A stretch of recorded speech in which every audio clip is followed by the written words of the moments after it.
Hey everyone, welcome to Fast Talk, your source for the science of cycling performance. I'm your host, Chris Case. The off-season can be one of the most productive times of the year. It offers the opportunity to reflect on last season, to assess what went well and what could be improved, and then to look forward and strategize about how to progress, both in your training and in your performances. Today, we'll focus on the art and science of how to set goals and incorporate them into your training. Coach Connor starts off with a discussion of how to determine your goals, first by performing a season assessment, which feeds his gap analysis, which in turn yields a goal-setting strategy. Coach Ryan Kohler joins us for the second half of the show to describe his SMART analysis. That's S for specific, M for measurable, A for achievable, R for realistic, and T for time-bound, before explaining his method for incorporating that information into macrocycles and then into mesocycles. The off-season isn't just about sitting back and relaxing, although you should do a bit of that too. This time of year is perfect for putting in some homework, being honest with yourself about where you've been and where you want to go so that the coming season can be as successful as possible. And with that, let's make you fast. Hey Fast Talk listeners, you may have heard about our new coaching, education, and community membership program, Fast Talk Laboratories. We're pleased to offer you a chance to become a Fast Talk Laboratories member for free. Our new listener member level is free of charge and gets you access to over 130 Fast Talk episode transcripts. Our new episode transcripts are searchable, scannable, and include links to helpful resources that we mention on air. Listener members also get our weekly newsletter, which highlights new episodes and offers access to limited-time free content on our site. So come join Fast Talk Labs. Just go to fasttalklabs.com, click Become a Member, and sign up as a listener member free of charge.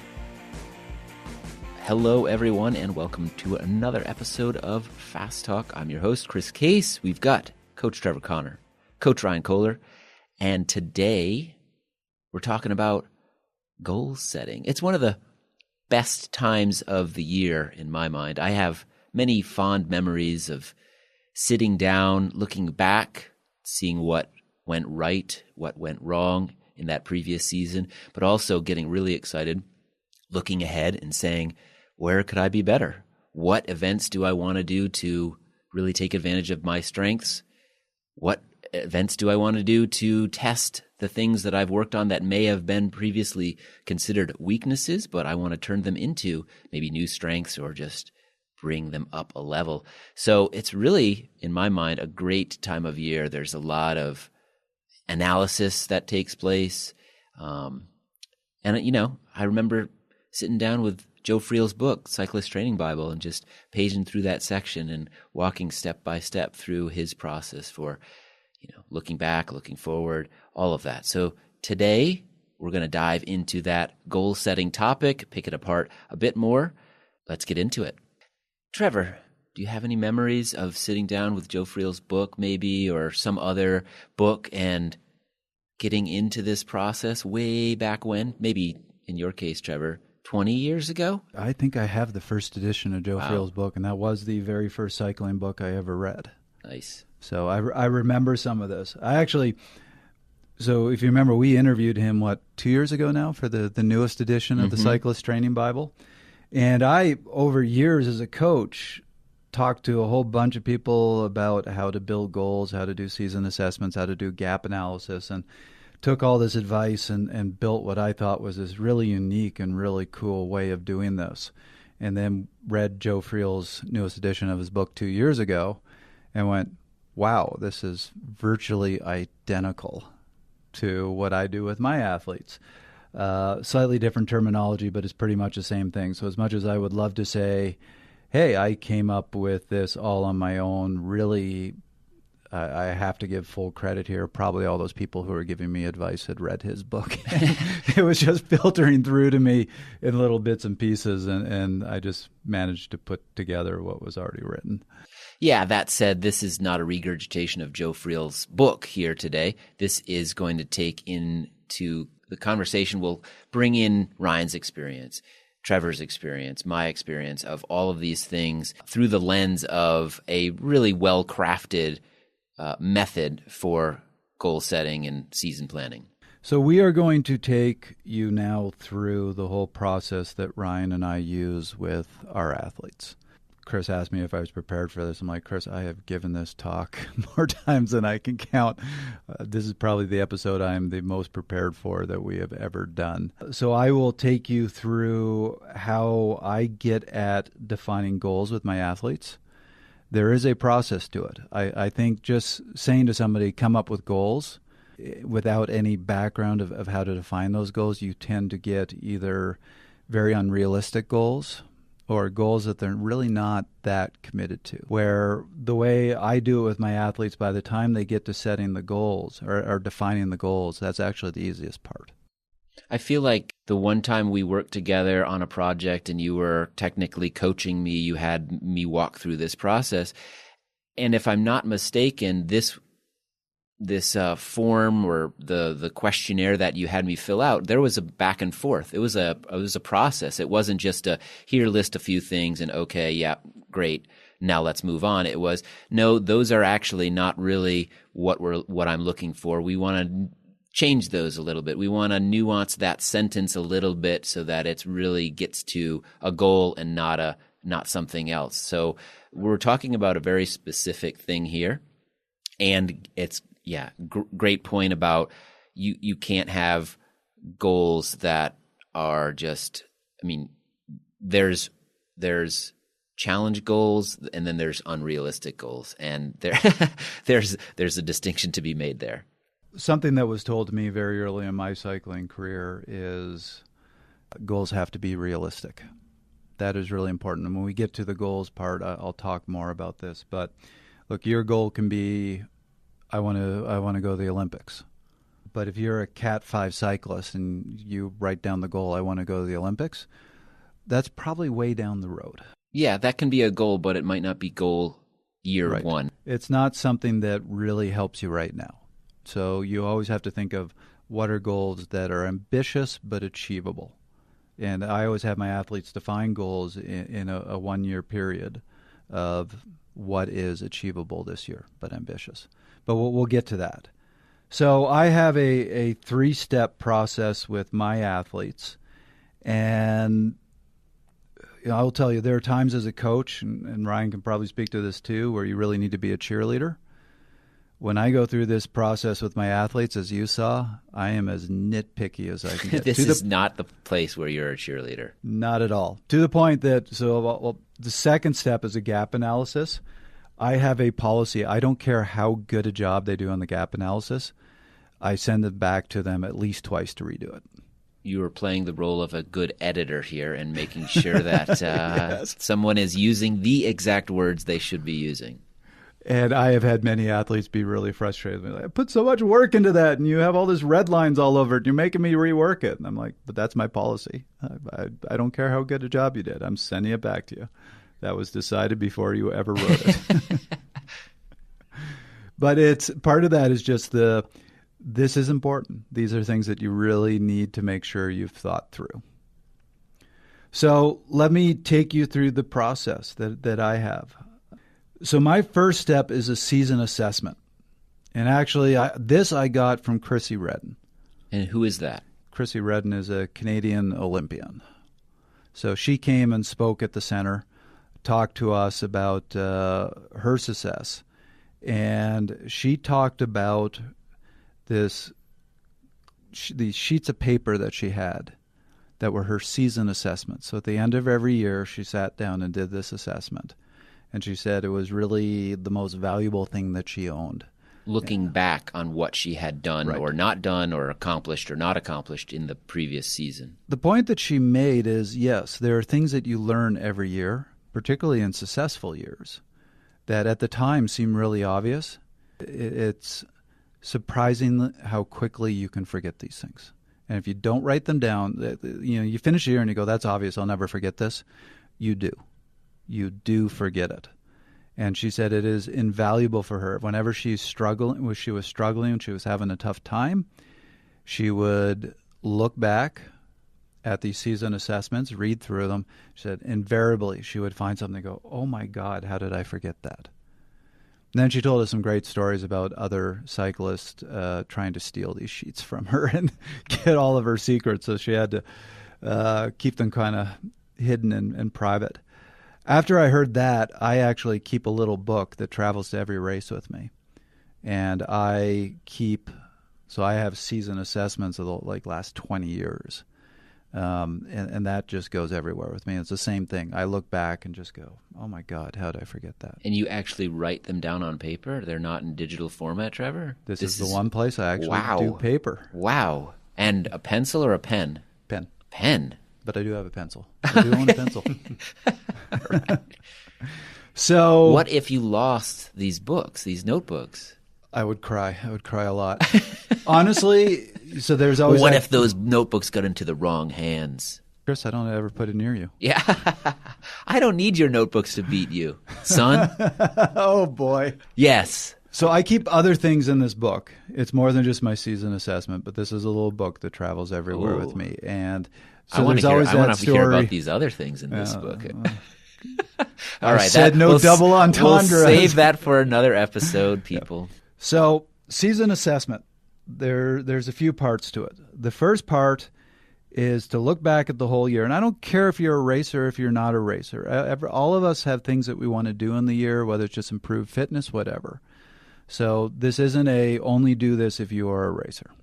I coach several athletes who don't race, and I have them do this as well. So step number 1, look back on the season and ask yourself the question, was the season a success? Yes or no?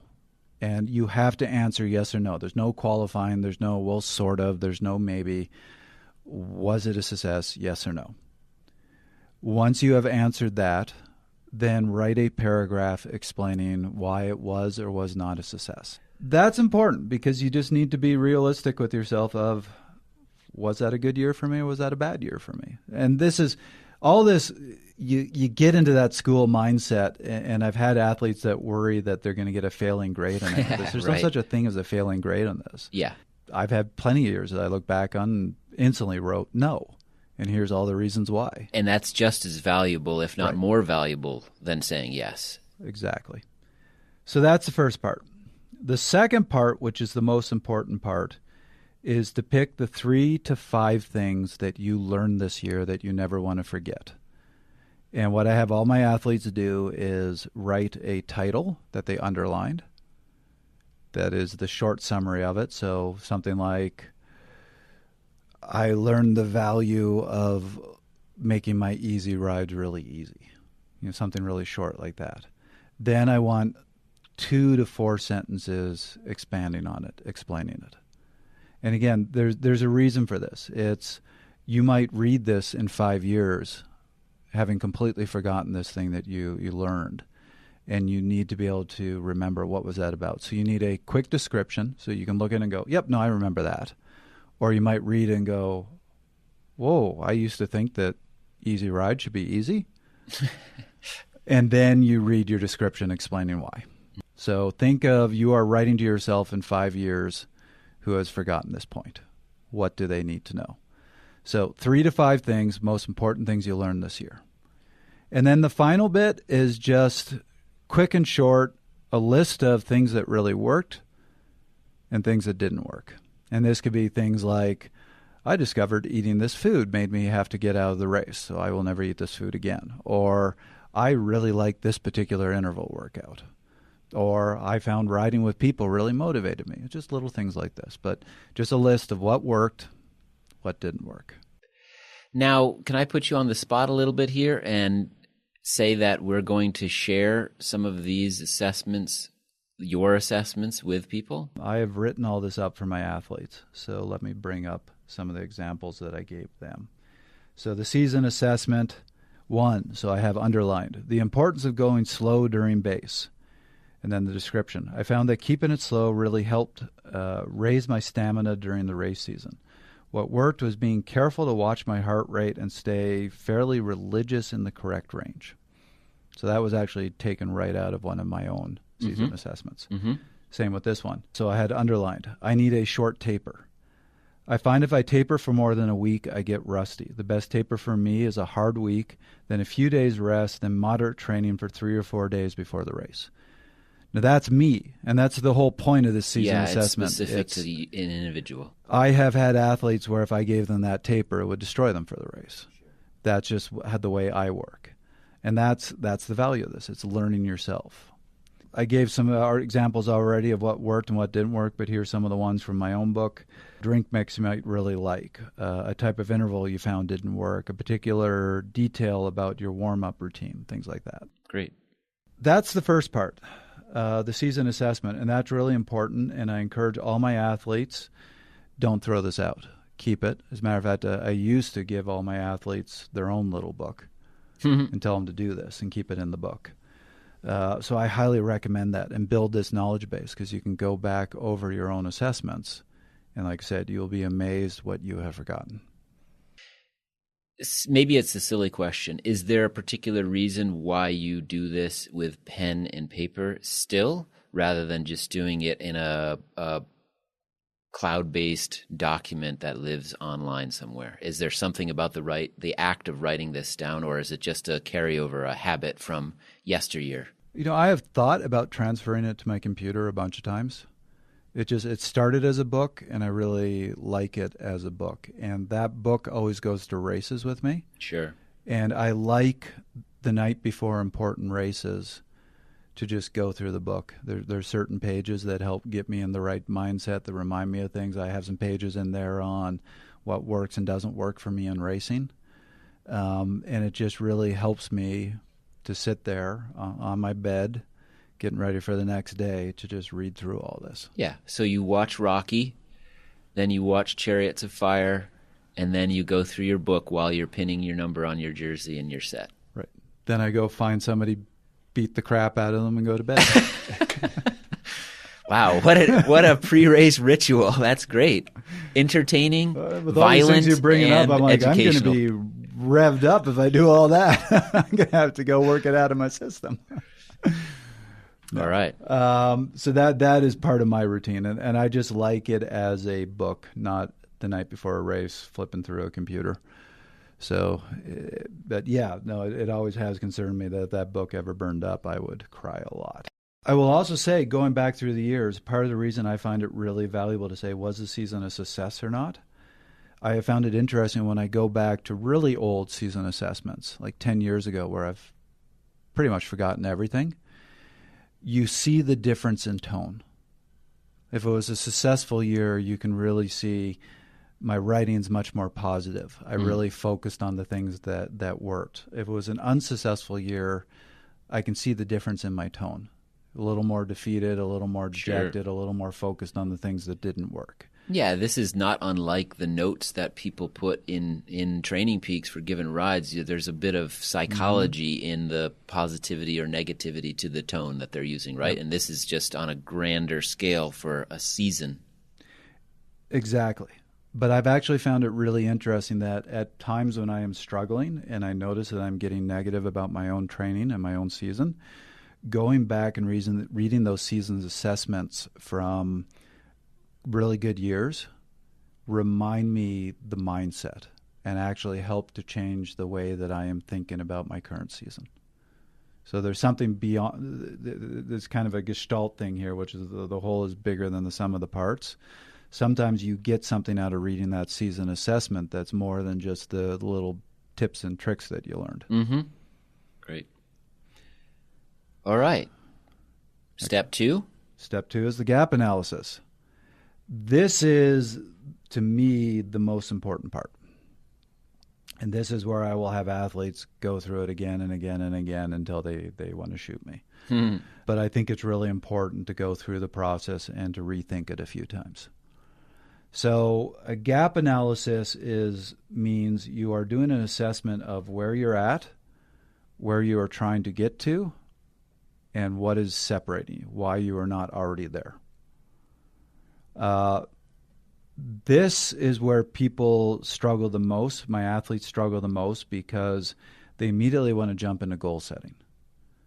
So here's one of the strange things. And look, I've taken business school classes. I've taken sports psychology classes. And they always tell you, don't focus on problems, focus on the solutions. And we've all had that ingrained in our heads. So right now I'm going to tell you, you want to do a successful gap analysis, focus on the problems. Mm-hmm. Don't think about the solutions yet. And I will give you an example of why this was something that I learned with one of the first athletes I ever coached. I had him do his gap analysis, and he, instead of saying, one of my gaps is when I'm in a race and it starts getting really intense, I can't respond to the big attacks. That would be a good gap.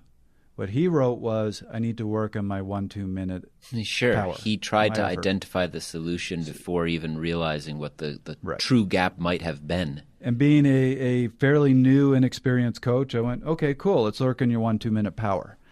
And he was doing intervals where he was putting out amazing power. So I'm like, I don't get why this is an issue. So fortunately, then he started racing. So I mean, I was working on this with him through the winter, getting him ready for the race season. So he started going to his first races. And lo and behold, you saw what the real issue was, which was the attacks wouldn't start until a couple hours into a race. So the field would be going fairly steady. And he was about 2 beats per minute below his threshold heart rate for those 2 hours before the attacks happened. Mm-hmm. Where all these guys who were attacking were probably at a 130, 140 heart rate, not struggling all that much. He didn't have the fitness. Yep. So when he got to that crucial point in the race, he didn't have as much left. So it wasn't at all about 1-2 minute power. Right. It was about something very different. If you are going easy, you always have a big attack. Even if you say, my attack isn't my great strength. I've always said I'm not a sprinter. I don't have a good 1 minute. But if I'm riding at 130 beats per minute, yeah, I can put out, for me, a pretty damn good 1 minute. Sure. If you are already at your limit, I don't care what sort of 1 minute power you can do fresh, you're not going to be able to tap into that. Mm-hmm. So that was a big lesson for me. And so that's why it's important in a gap analysis, don't identify the solutions, because until you understand what the problem is, you might actually be identifying a solution that is not the solution to the problem. Right.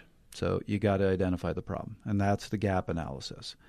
And I guarantee you, everybody, your first attempt at this, you're going to go, yep, I got that. You're going to write it. I'm going to challenge you to reread it and remember what we just talked about, identify the problem, not the solution, and you're going to be surprised how much you actually still wrote solutions. Mm-hmm. I have athletes I've worked with for 5-6 years. I have this talk with them every year, and the first pass of the gap analysis is all solutions. Then I go, great, but go back and identify the problem. Yeah. So let's go through the steps of the gap analysis. The first part is to identify your current level. This is where you really need to be honest with yourself. And what do you mean by your current level? What terminology would people put on that? So that depends on the rider. If you are a racer, you need to define yourself relative to the field that you race. So an example would be, I am a top 20 regional Cat 4 rider. If you're not a racer, then you need to come up with ways of defining yourself that are related to how you want to see yourself, related, even though we haven't gotten to the goals yet, related to your goals. So if you just like doing... In the context of the type of performance you're Right. looking for, whether it's a Grand Fondo or a gravel Right. race or something. So if you're doing a Grand Fondo, where would you define your level currently in a Grand Fondo? If you just go riding with your local buddies. So, for example, I have an athlete I coach who doesn't race, but he goes out and rides with his brother all the time. And the fact of the matter is, he's very competitive with his brother. So he defined himself as, I struggle to hold on to my brother's wheel. That was his current level. So if you're just focused on fitness, put in those terms. If you're just trying to get healthier, put your current level in terms of where your health is at. But you have to be honest. Right. This whole process takes a lot of honesty. And it's tough. And again, you're not being graded on this. It's Yeah, just, I mean, the ultimate, if you're not honest here, then the chances of you improving are less. If you are really honest here, the chances of you getting to where you want to be are that much greater. Would you agree with that? yes. Good point. Thanks for the reminder. There's actually an analogy that I use with my athletes that I think really helps to describe this. So I use a map analogy when I'm trying to describe this gap analysis. You're trying to get somewhere. And we talked at the beginning of this episode about how you might be trying to get to the Olympics, but you have to think about where you are right now and what are the steps. So this is the same thing. You might be trying to get to Miami. That might be the ultimate goal. To get to Miami, you have to first know where you are. And that sounds like a really stupid thing to say. But the fact of the matter is, if you are in Seattle, which kind of sucks because that's a really long drive to Miami, but if you are in Seattle and you think you're in Atlanta, you're going to get really lost. So it might be nice to say you're in Atlanta, much shorter drive, but you're not going to get there. So start by first saying, where am I at? Okay, I'm in Seattle. Got a bit of a drive ahead of me. But knowing where you are, you can then say, what is the next step? What is the next location to get to? So I'm trying to think of my geography right now, but maybe the first step is to get somewhere in Montana. So think of that as that's that year's goals. What is accomplishable this year? Okay, so the next step for me is to get to Montana. Once I'm somewhere in Montana, then I'm going to try to get somewhere in Idaho. And it's taking these steps to ultimately get to Montana. So that analogy is basically the way this gap analysis works. It's first start with where am I at? You got to be honest. If you're not honest, you're going to get lost. Then what is the next step, the next level? So in this analogy, what's the next place that you can accomplish? So when I talk with cyclists, I say in a year. But if in the driving analogy, maybe it's what's the first place that I can get to before I have to stop for the night. Then the next day, you assess where you're at. What's the next place that I can drive to that I can get to before I have to go to bed? So gap analysis, same thing. Where am I at? What's the next stop? Then the next year, you do your next gap analysis. Where am I at? What's the next stop? It's got to be achievable, and it's got to be realistic. A to B, B to C, C to D, instead of A to X. And you are never going to get to the next stop if you don't first recognize where you are. And it's tough. Often you're going to do the gap analysis, look at where you are and go, I don't like this. Mm-hmm. But accept it, because if you accept it, you have a better chance of getting to that next place. So that's the first part. Where are you at? Make it one sentence, succinct, to the point, be honest. What would your sentence be right now, Trevor? My current level? Yeah. So I'm still racing. I'm still racing in the 1-2, so I would say able to hang in the field, but not a contender when the race gets hard, which is really hard for me to say, but that's the truth.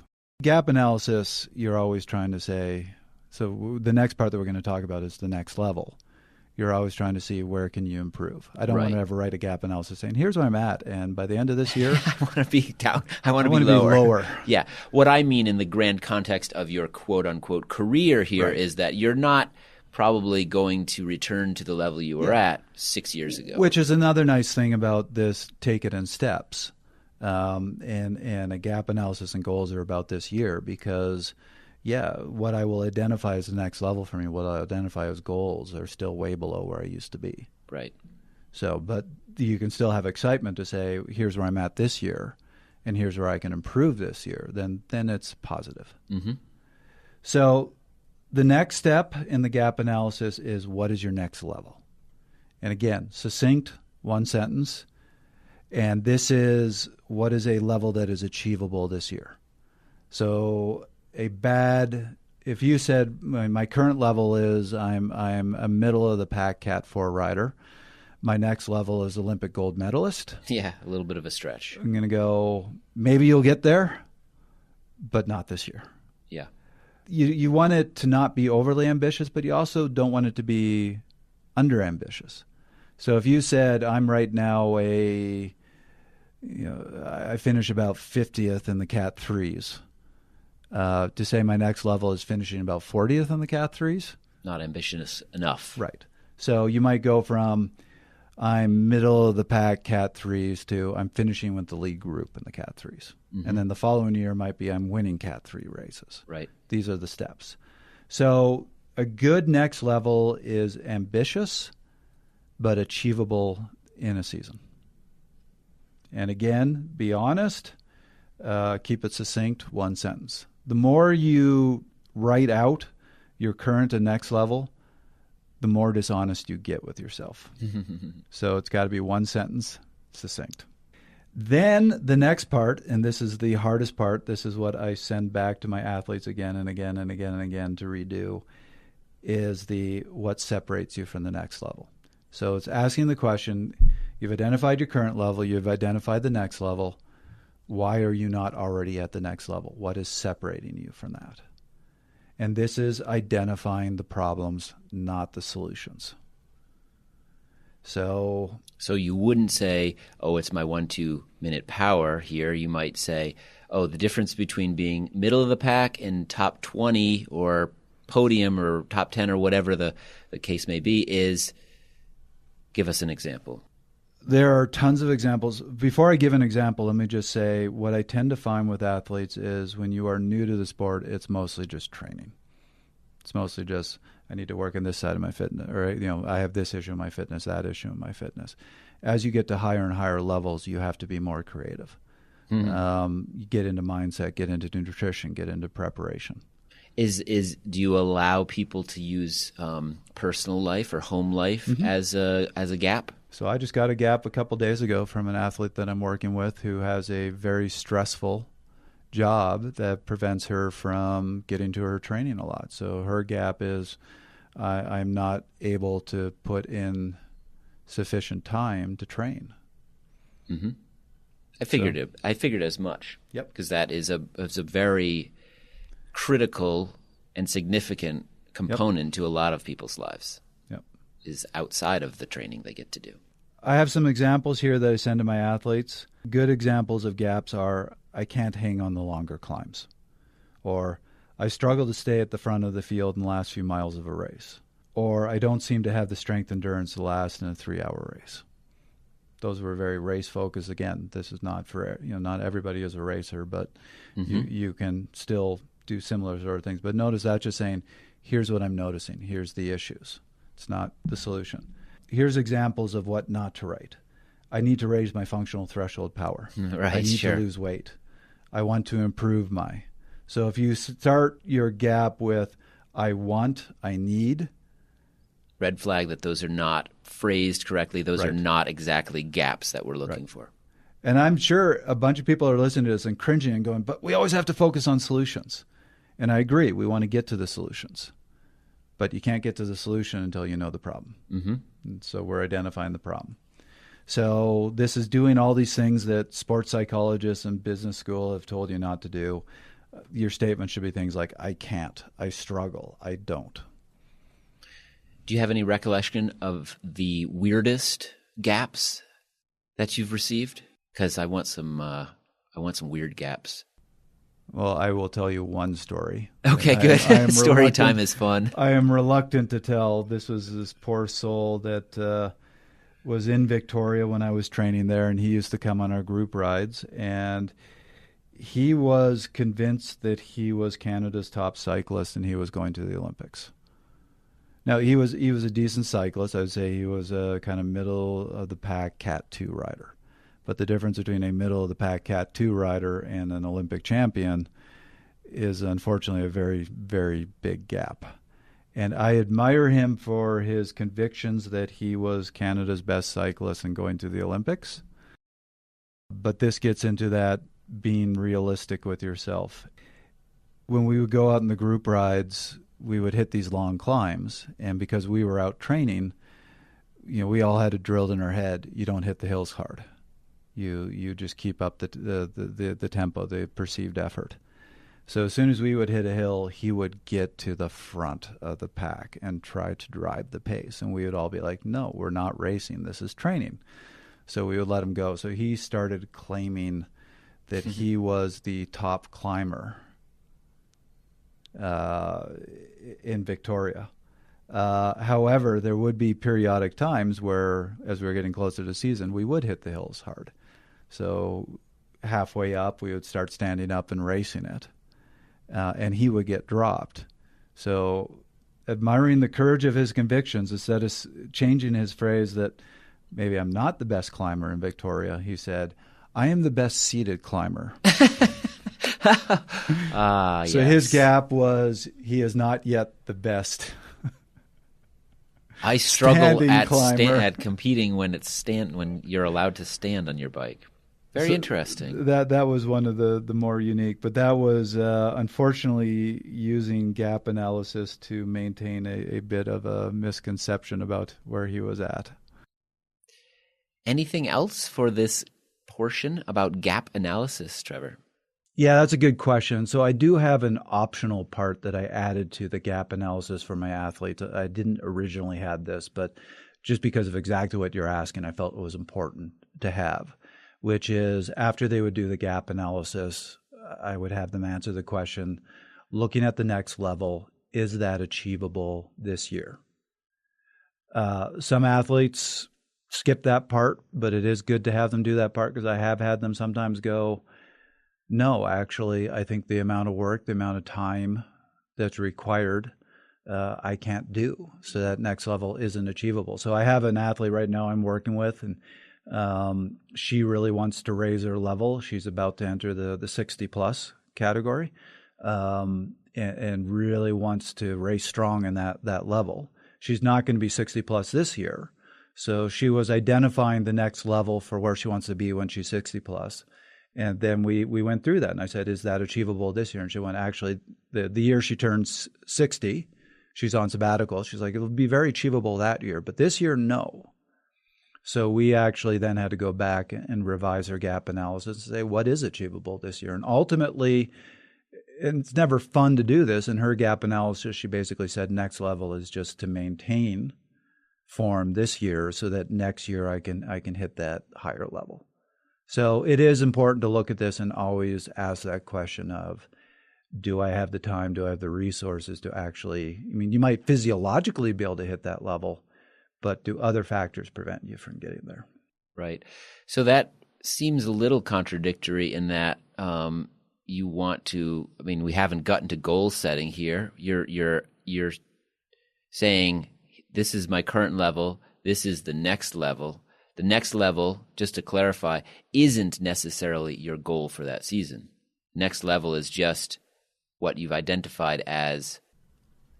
Well, no, it's should be, as I said, the next level is something that should be achievable in a season. Ambitious, but achievable. But you just said that she said she couldn't do it.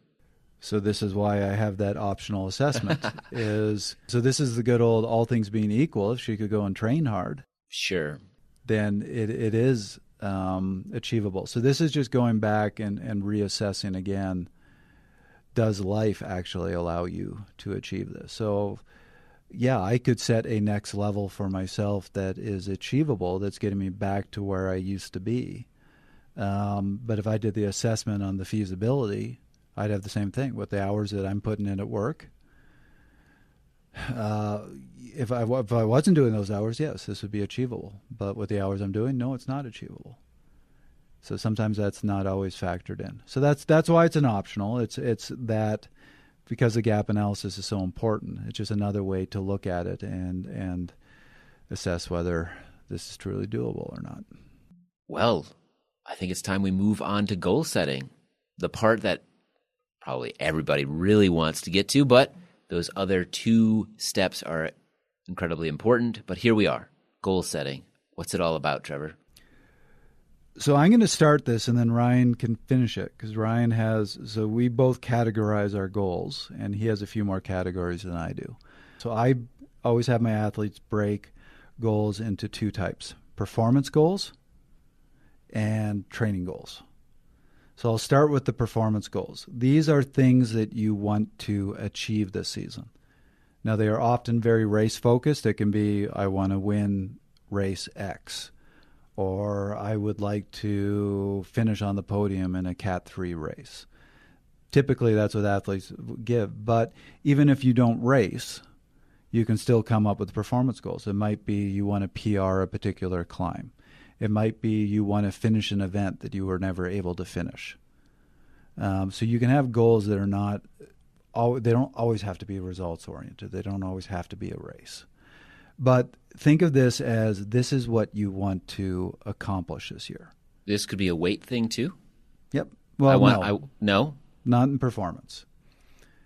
So that gets us to the other type of goal, which is training goals. I see.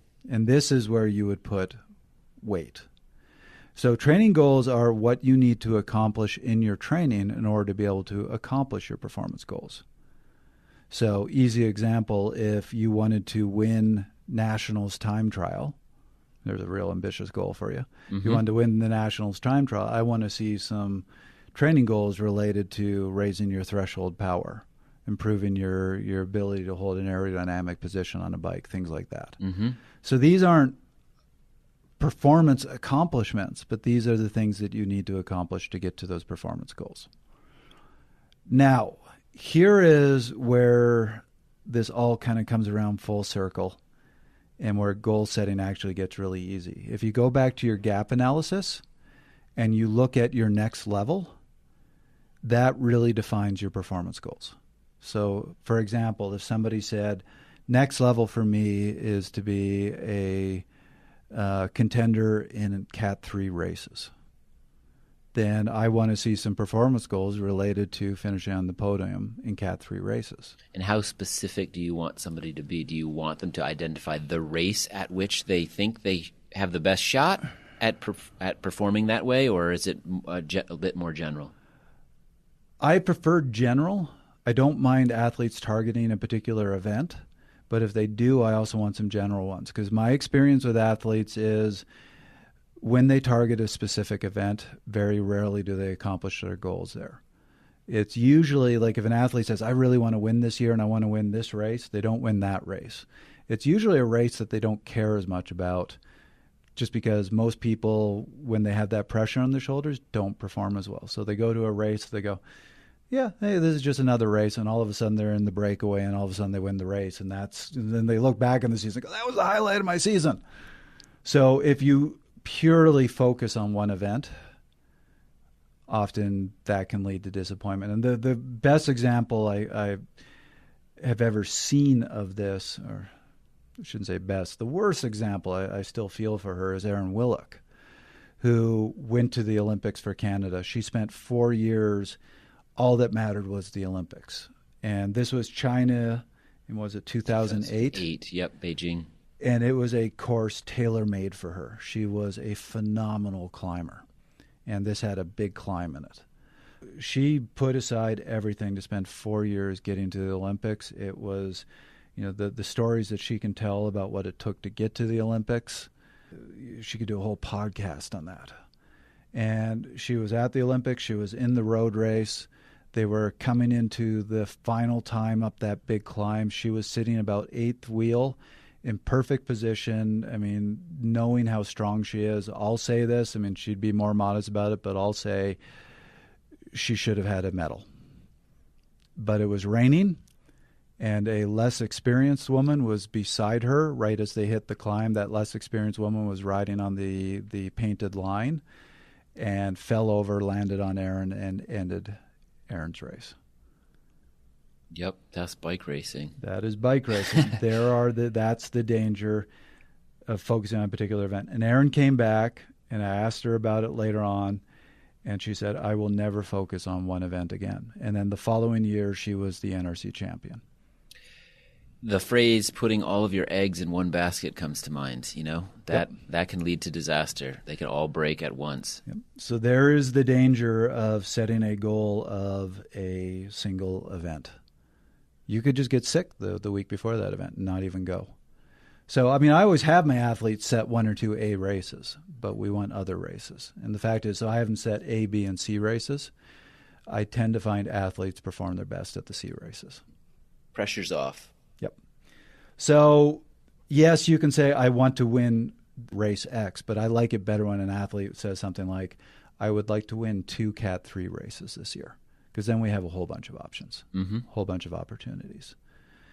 So go back to your gap analysis, look at what you defined as the next level, and then your performance goals should be basically answer the question, what do you have to accomplish in order to be able to say you reached that next level? And those are your performance goals. It's a really easy way to come up with your goals. So then you've gone through this whole process of defining what is the next level for you that's ambitious but accomplishable in a season. You've now set goals for the year that if you accomplish those goals, you can say, I've achieved that next level. So this really directs your goals, as opposed to just coming up with arbitrary, well, I kind of like this race, so I'm going to set a goal of winning this race. It's more, this is the next level for me. Here's what I have to do to get to that next level. Training goals, this is where we start getting into solutions. Look back at your gaps, turn each one of those into a goal. What is the solution to that gap? And then make that a goal. So let me give an example. You might have identified a gap as, I can't keep up on the long climbs. So now you have to look at what is it that is preventing me from keeping up on the long climbs. Well, in this particular example, you might say, I'm too heavy. Some athletes can say that. Some athletes can go, no, my body fat's pretty low. I don't want to lose any more weight. That's not the solution. Another potential solution is that you just don't have the power to keep up with the people that are winning those climbs. So this is where, if you're talking about a long climb, you'd go, okay, I want to improve my sustainable threshold power, because that's what those climbs are done at. So you need to analyze that gap and start answering that question of, how do I solve this particular gap? But go back to that example I gave at the very beginning, is sometimes people identify the wrong solution. So this is where you really need to dive into it and say, what is the cause of that gap? And what is the solution to this? And then turn that into a goal. And that's where a coach can really help you. And they would want a description, want you to describe that gap to them. And then they might be able to say, okay, here's what I think is actually the solution to that particular gap. This is probably a bit difficult to answer, but how long should somebody spend with this process? In your experience over time, is this something that you sit down in a day and you finish it? Or is this something that you sit down once, you write some things out, you mull it over, you let it percolate in your mind on a few bike rides perhaps, come back to it next week, etc.? What does it look like? What's the timeline here? When I go through this with an athlete, it's quick if we get it done in a month. I do it in the steps. First the season assessment, then the gap analysis, then the goals. And we don't move on to the next one until the other one's done. Each one, I'm going to have them go back through it a couple times. So write it, send it to me. I want them to not look at it for a few days and then come back and revisit and then rework it. This is hard. As you saw, there's lots of little nuances about gaps versus goals. How do you come up with the goals? And before we move on, the last thing I will say about the goals is they all have to be concise. They all have to be measurable. Performance goals kind of have built-in metrics. So if you had a performance goal of, I want to finish on the podium in a Cat 3 race, well, you have your metric. Training goals often don't have a metric. So a bad training goal is, I want to improve my functional threshold power.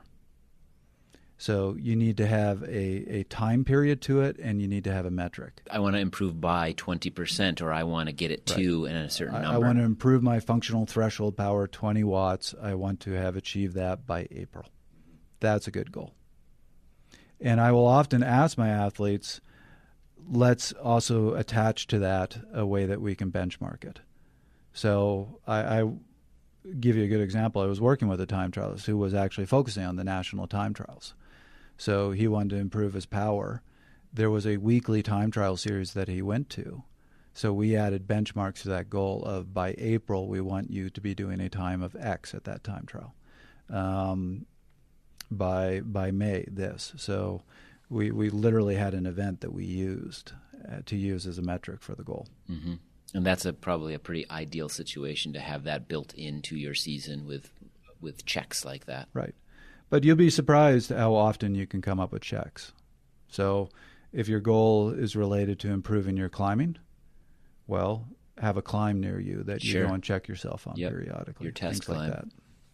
All right, now we're going to bring Coach Ryan Kohler in to discuss how to turn goals into actions. We'll start by revisiting some of the key concepts we discussed with Trevor. Here we go. One of the key components here that we've seen throughout this is the value of the interaction and having someone assess that. Like you said, Trevor, where they might take a few days to do this and then it gets sent back to them with comments to keep reworking it. So really that value in having someone look over it can help you really get those assessments dialed in. And I think with a lot of athletes, even making sure that if you have a family, have that family involvement. So you have your coach looking at it. You might have your spouse or someone else looking at that, and then they can actually help. I think they get that stuff dialed into it. For those of us with, the time limitations, I mean, that's a big one. Say, oh yeah, I want to do this big race and my coach thinks I can do it. Let me talk to my wife about this and see where is it Sure. realistic. So I think it's just the value of having essentially that whole team. Yeah. Yeah, I would think too, if you didn't have a coach to volley this back and forth with, teammates would maybe be able to help you with your season assessment or your gap analysis and help you be maybe even more honest with yourself. You might have a bit of I am really good at my sprint, and your teammates might be like, dude, you're not very good with your sprint. Like they might check that. Yeah, you have that impartial, that third person that's going to look at things and not, like we never see you up front. Why do you think you're the best sprinter? And they'll tell you. And then that's the honesty that I think helps. It keeps the honesty there. All of this has to be realistic, or there's no point to it. And having somebody check you on that, even if it's hard to hear. Yeah. Yeah, it's always nice to have a friend, colleague, family member, or coach to look something over and give you feedback on it. Certainly in this context. The last piece of step 3, where Trevor was finishing up with the goals, we have a few different ways to do this. And when I'm looking at goals with athletes, I go toward, we've all probably seen it around at some point, but that SMART goal assessment, to kind of check yourself. And I don't know what SMART means. Tell me what SMART means. I know you don't know what SMART means. I've been Oh, telling you this for years. Jeez. Tell us what SMART actually means, we'll Ryan. talk about the SMART assessment. Okay, so those letters stand for specific things that you can use to sort of check your goals and see if they're realistic, things like that. So starting with the S is specific. So is it specific enough? This is part of Trevor's goal setting too that he mentioned. With this, I'll look at, okay, what kinds of goals do we have? So we may have some specific goals of, I want to podium at this race. But then we can also break these up into, are they outcome goals? Are they process goals? And, that'll help shape how we start looking at the process. I'm playing devil's advocate here, or that's not the best term, but for those that are really new to this, what's the difference between an outcome goal and a process goal? An outcome might be something like, I want to finish on the podium at X race, and then I think this was referenced in Trevor's description too, of how do we get there? This would be like the training goal of, I need to reduce my body weight so I can improve on these climbs. I'm going to focus on my nutrition and make some better food selections. And that might be getting us down that process of how we approach that. And I like how it allows us to also look at the big picture, where we don't focus on just like, I need that one podium or I need this national championship, but what are all of those habits that we can do throughout the season to help us move closer to that? And I think it within the gap analysis, it helps us to see, okay, are we going from step A to B or C, or are we trying to jump from A to M or N, So I use performance and training goals, but it's basically the same thing. Your outcome is your performance goals, and your process is your training goals. Yep. Same idea. Just wanted to clarify. So then the M would be measurable. So is it something we can measure? And again, we've talked about this. We need some kind of something we can measure and track and allow ourselves to benchmark our progress. So if we know that we're making progress toward this, then it's that nice positive feedback loop to keep us moving in the right direction. And if not, then we bring back that honesty to say, okay, I didn't achieve that. What prevented that? What can I do better? And then we maybe change it, tweak it a little bit, and then keep on moving forward. So then the A would be achievable. and we discussed this a little bit as well, is it something achievable? And I look at this as we don't want it to be too easy, and we can have a mixture of some that we think might be easier to achieve, others that are a bit of a stretch. But I like those stretch goals because they give us something to shoot for. And of course, if it's I want to wear the yellow jersey and I'm a 40-year-old Cat 5 on the road, that's too much. So unless it's not the tour yellow jersey, I can just go buy a yellow jersey. That takes different means. Yes. But yeah, how just looking at the range of goals that we can set, and sort of with that achievable is sort of a sliding scale. Realistic, is it just a realistic goal? Is it something that revolves around our current habits? Does it fit within our lifestyle? And then finally, the T, is it time bound? Do we have those time frames built in, and what is it going to take? We want to raise our FTP 20%, and we set that for 3 weeks out. Probably not, but we look at, okay, what's a realistic time frame for that? And that's where, we can have teammates, coaches, other third parties that maybe have done this before, have this understanding of, hey, I want to increase my FTP by 20% this year. Well, okay, your coach would probably have a good sense for how much time that would actually take. And you throw a goal out there and they may say, oh, that's a 4-year plan. Yeah, let's save that, but let's find something we can do within this 1-year plan.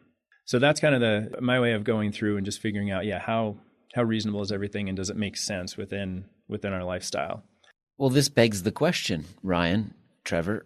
We've done all of this assessment and analysis. How do we take all of this information and incorporate it into a training plan? Right. So then, it's a matter of taking, like you said, all this information, and how do we actually break it down? Because it could feel a little bit overwhelming, maybe once we get all of this stuff, and then we try to figure out how do we put this into place. So my first step is looking at what are those goals. So if we've done our gap analysis and we've come out with our goals, then how do we lay these out? And I have a couple different names that I'll throw in there that differ slightly from Trevor's. But one would be, okay, let's categorize these goals. One might be, physical or event goals. So that might be something like improving your power, or podiuming, something like that. There's a mental piece that I like to include, and that'll fall in line with how I sort of evolved this process over the years. And then I'll add in a nutritional or health side to it. So again, more sort of, quality type of assessment there. And then we have targets. So that would be more specific things like, I want to increase my power to weight to X, or, something with that can be measured. So then, like you said, how do we start breaking that down? And just the way my brain works, I like to really just try to break these out. And that's why, on this document, at least there's tables, because it just makes sense. And I try to keep everything nice and clean looking. So we look at this macro cycle view for the whole season. And there's a couple pieces to this where we've got a time frame. We have a goal, so we can choose, one or more goals depending on how we think this might fit into the time frame of the entire season. And then previously, this started off when I did this as sort of a goals, expectations, and outcome process, right? So over the years, that's evolved where the expectations piece I sort of got rid of and started calling it more intentions. So it was more goals, intentions, and outcomes.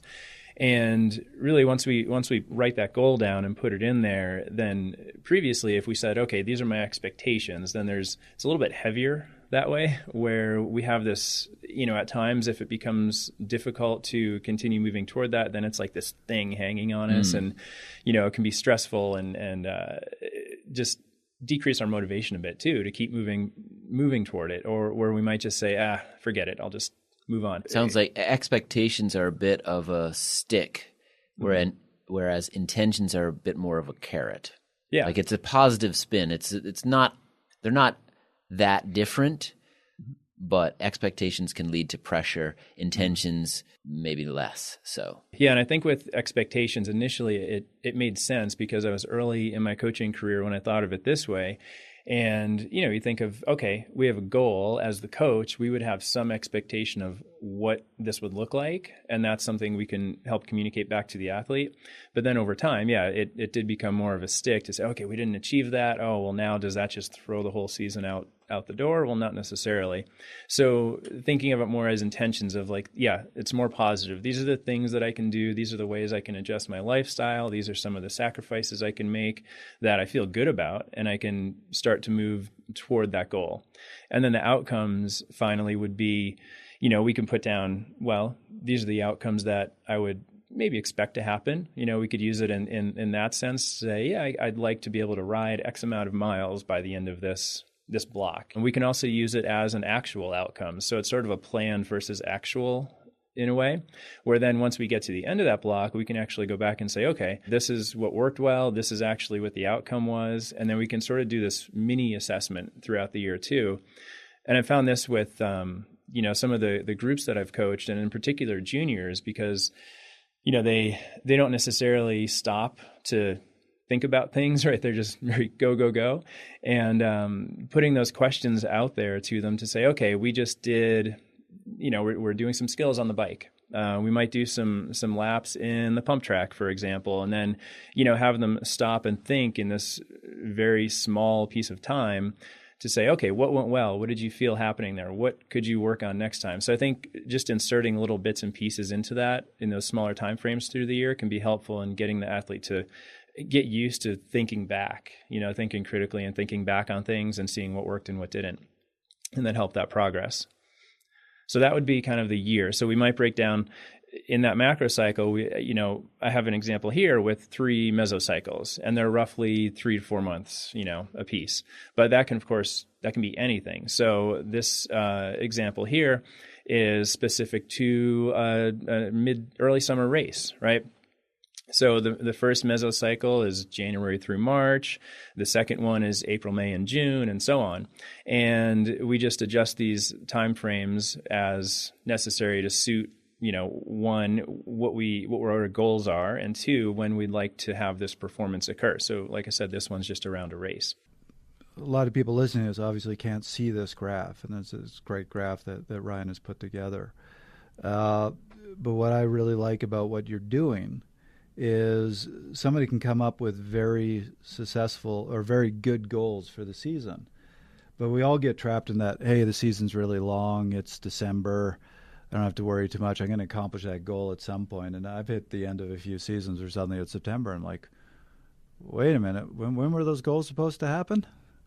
It's always something up ahead, and you don't think as much about how do I get to that goal. So what Ryan has done here with this graph is taken the year, broken it into these mesocycles. So he has January to March, April to June, July to September, and then looks back on the goals for the season and says, if I'm going to accomplish these goals, here's what I need to accomplish in January to March. Here's what I need to accomplish in April to June to ultimately accomplish the bigger goals. So you're breaking it down into, here's how I'm going to get there. By breaking into these cycles, you're able to see all that and know what you need to accomplish by when. Okay, so we have our sort of big picture view there where we've broken these into these mesocycles of a couple months at a time. The next step would be then taking each mesocycle of a few months and breaking that into individual blocks. And so when we look at these, this may be a matter of weeks. It could be 3, 4, 5 weeks, and whatever is appropriate. But then it allows us to dig that down a little bit deeper and focus on more specific targets. So this is where we might have one training block of maybe 3 weeks, 4 weeks, and we can pick a particular task to work on. So it could be a skill, it could be a piece of your fitness, but it helps us evolve the training program to suit those needs, and always asking the question of, does this move me toward closer to that goal? And I like how as the coach and athlete relationship, then it allows you to have that give and take, where as a coach, you're saying, yeah, this is what I think we should do. The athlete might say, oh, hey, well, I'm over in the Pacific Northwest and it's just, it's rainy and cold right now and I can't get out to train outside to work on this skill because our park is closed, whatever. Maybe we can work on something else. So it gives us the ability to adjust those targets and say, okay, well, we know we're coming up on a different time of year in the next block. Let's just flip these around and allow us to just keep that good focus from block to block. So really trying to just prevent any of that sort of mindless piece where we just don't know why we're doing something. So I think it just always gives us purpose. And the same thing, I break this down into, what's the target for that block? What ability are we trying to develop? And then what are those intentions that we intend to do to help us accomplish that? So that may be a very specific task of doing something twice a week, and that may be something that falls in line with family and life commitments to say, yeah, I can do this. And I know those are key sessions. Finally, the outcomes, then we say, well, if we do this, if we intend to do A, B, and C, then what would the outcome be? Okay, well, I would be cornering faster, or I can climb faster on this segment and I might see a PR. And then at the end of that block, did we see it? Okay, great. If not, then how can we adjust and maybe build that into the next block? So then we just run through that for the different mesocycles through the year. And I think it's just sort of this evolving process that follows us. All right, so we'll step back a little bit and talk about, kind of walk you through the story of how this plays out in a specific example. So this is a mountain biker. We call him Mountain Biker Bob, maybe? MBB. MBB. Mountain Biker Bob. MBB. All right. So MBB goes through this process. And we're starting back at the beginning with this macro cycle view. So we've established some goals, and this is event specific. So in this macro cycle, which is going to be essentially our whole season. So that macro cycle view is just the large big picture view. And when you hear that, just think the whole season, the whole year, right? So the macro cycles are broken down into mesocycles, and these are just now smaller components within that macro cycle. So these may be a few months at a time. So we might have mesocycle 1, 2, 3, 4, right? So Bob's macro cycle has 3 mesocycles. This goes from January until September in 3 different cycles, right? So January through March, April through June, July through September. And the goal race for Bob is in the middle of June. So the second mesocycle is April, May, and June. That's where we're going to see this goal.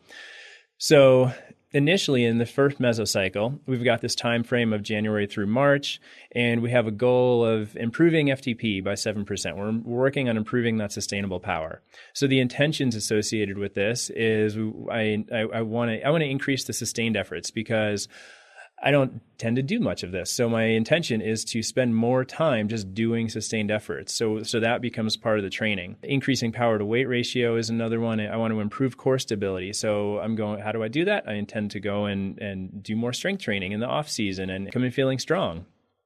And we should notice that. This is another thing where these intentions should be something that we notice as a change to our normal routine. And then we have another one of remaining mentally fresh, right? So we can talk about how do we do that? I intend to sleep more and watch my sleep habits and that sleep hygiene. So we can identify some areas there to help that.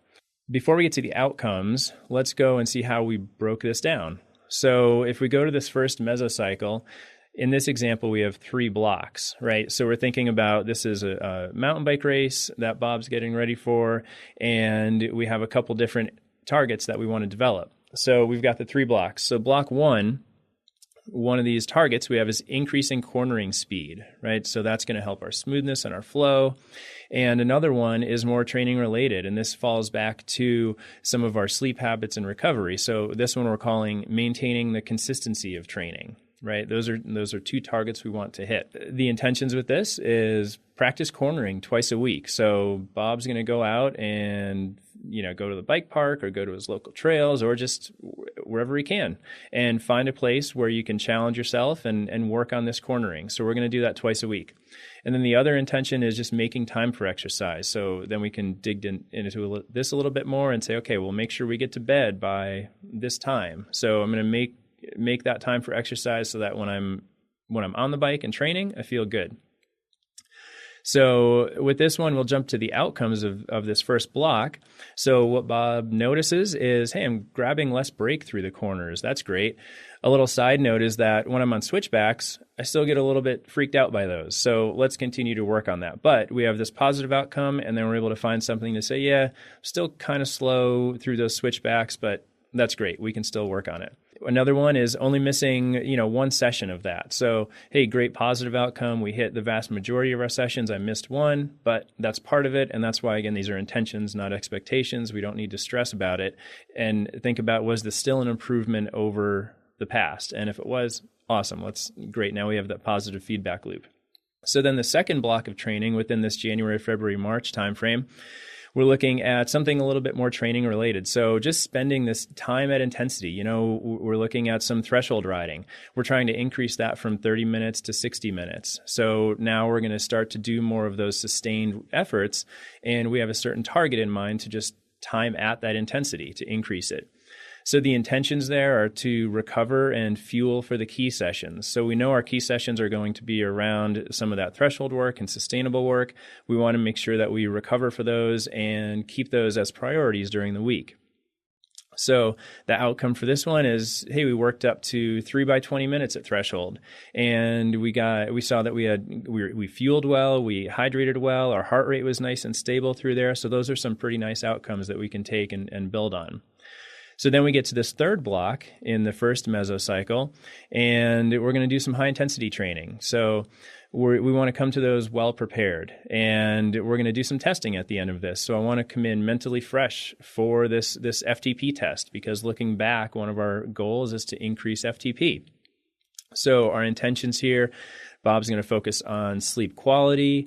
And then a new thing that we'll bring in is, hey, we haven't talked about visualization. Let's bring some of that in. See about how can we come to these workouts well prepared? Well, let's visualize that workout. What does it look like when we perform optimally? And when we have a good session, what does it look like? So that can be a visualization technique we can use. So outcomes for this block. Hey, we got consistent bedtime, and I feel like I slept better. I just woke up more refreshed in the mornings. Awesome. We did our FTP test, and we found a 5% increase. So did we hit that 7 target? No, but that's okay. We were pretty close, and it's good progress. One of the things I always mention to athletes is from my adventure racing days, one of the key takeaways from adventure racing is constant forward progress or motion. And I always tell this to athletes when it's, we see something like this. Maybe our FTP increased 5%, not 7%. That's fine. It's forward progress. If we can continue that progress, just like, when you're out in the middle of the woods and there's 6 hours of hiking ahead of you, you're going to run into these mental kind of valleys of despair. And as long as you keep moving, it doesn't matter if you're moving at 1.5 miles an hour or 3 miles an hour. As long as you're moving, you're making that progress and you're going to get to the next section. So I like to bring that into this process of goal setting and progressing through these.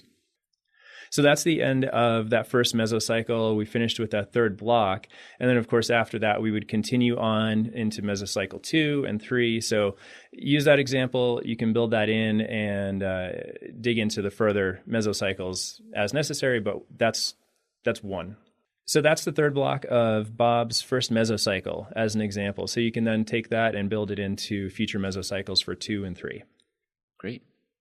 Yeah, that's a good example of walking through this process. It's kind of an inverted triangle, I guess you could say, where you're starting with this big picture view. You've got some delineation of things there, but you really want to drill down to your mesocycle level so you have a better understanding of where those stepping stones are to see that progress, that forward motion.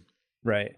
Yeah, and it just, I think, helps me personally with the planning. And that's one of the things, like I said, I learned early on in coaching is know why you're doing something in training. And if you can't answer that question of why you're doing this, then figure it out or probably do something else. Well, that's a great overview of this goal setting process. Ryan, Trevor, do you guys have any other final thoughts here? Yeah, so mostly knowing why you're doing this. Give yourself the time to put into this, and make sure you have a resource to look at it, like Trevor said earlier. Understand what you're trying to get out of this. Take the time to put the information in there and don't rush through it, and I think that'll really give you the answers you need to help develop that 30,000 foot view and guide your season. Trevor. So my 1 minute is, we covered a lot, and this all sounds very complex, and I know it's an involved process. So really what I want to get at here is, it is important to go through some sort of process. I highly recommend what we just described because that's really worked with my athletes. But I think if you start with assessing yourself, where you're at, where you'd like to get to, and then use that to direct your goals, you are A, going to come up with goals that are more relevant. B, you're going to come up with goals that are more realistic, and they're going to set you up for a more successful season than just trying to randomly grab some goals that are out of context of where am I at, where am I trying to get to, what am I capable of doing. That was another episode of Fast Talk. Subscribe to Fast Talk wherever you prefer to find your favorite podcasts. Be sure to leave us a rating and a review. The thoughts and opinions expressed on Fast Talk are those of the individual.